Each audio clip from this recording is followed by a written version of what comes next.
Hai semua, saya Azrul Azmi dari SMK Pinapin Keningau. Dalam video ini, saya akan memberikan beberapa tips untuk menulis perenggan penutup.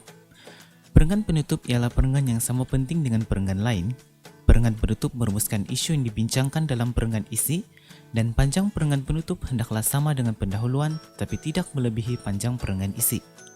Terdapat 3 elemen utama dalam perenggan penutup. Elemen yang pertama ialah ayat kesimpulan yang berfungsi untuk menyimpulkan ide secara umum terhadap keseluruhan karangan yang telah dibincangkan. Jangan nyatakan apa-apa pendapat, cadangan, komen, harapan, atau penilaian di dalam ayat ini.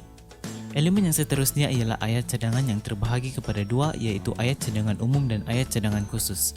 Ayat cadangan umum digunakan apabila isu melibatkan peranan pelbagai pihak. Oleh itu, istilah semua pihak perlu digunakan. Ayat cadangan khusus pula digunakan untuk menyatakan pihak tertentu seperti pihak kerajaan, ibu bapa, sekolah, dan sebagainya. Elemen yang terakhir ialah ayat harapan.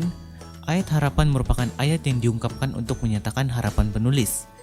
Perlu difahami bahwa ayat cadangan dan harapan ini boleh dibina sama ada secara berasingan ataupun secara gabungan, bergantung kepada cara kita untuk membina, menyusun, dan mengolah ayat.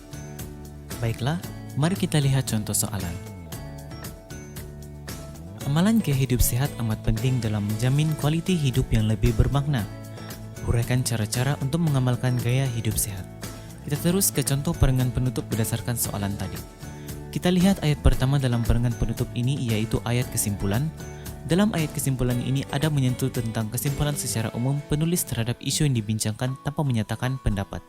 Sebagai kesimpulannya, kita hendaklah menyadari betapa pentingnya amalan gaya hidup sehat agar kesehatan kita terus terpelihara. Untuk memulakan ayat kesimpulan, kita boleh menggunakan apa sahaja penanda wacana seperti akhirul kalam, intihanya, dan kesimpulannya, mengikut kesesuaian dan keselesaan kita dalam menulis perenggan penutup.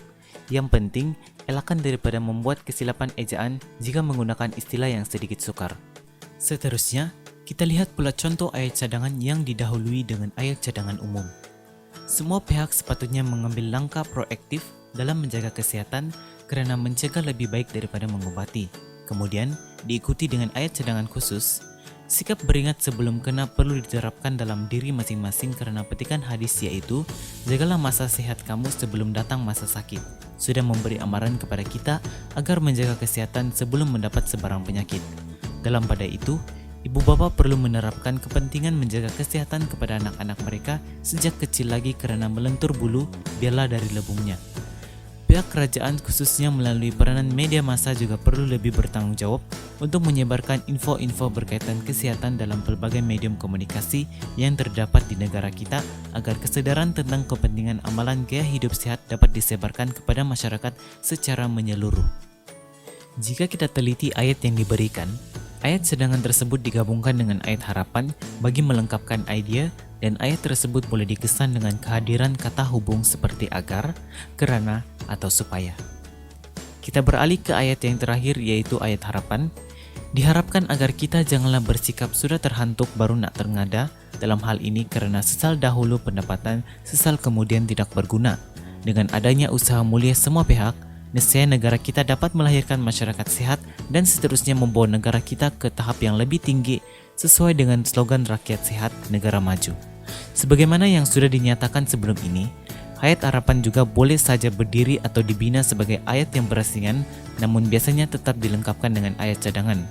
Ringkasnya, binaan ayat kita lebih banyak bergantung kepada cara kita membina, menyusun, dan mengolah bagi menyampaikan maksud yang dihasratkan. Semuanya bergantung kepada kekreatifan kita dalam membina dan mengolah idea. Baiklah semua, sampai di sini saja perkongsian saya. Semoga tips dalam video ini memberi kita manfaat bersama. Jumpa lagi.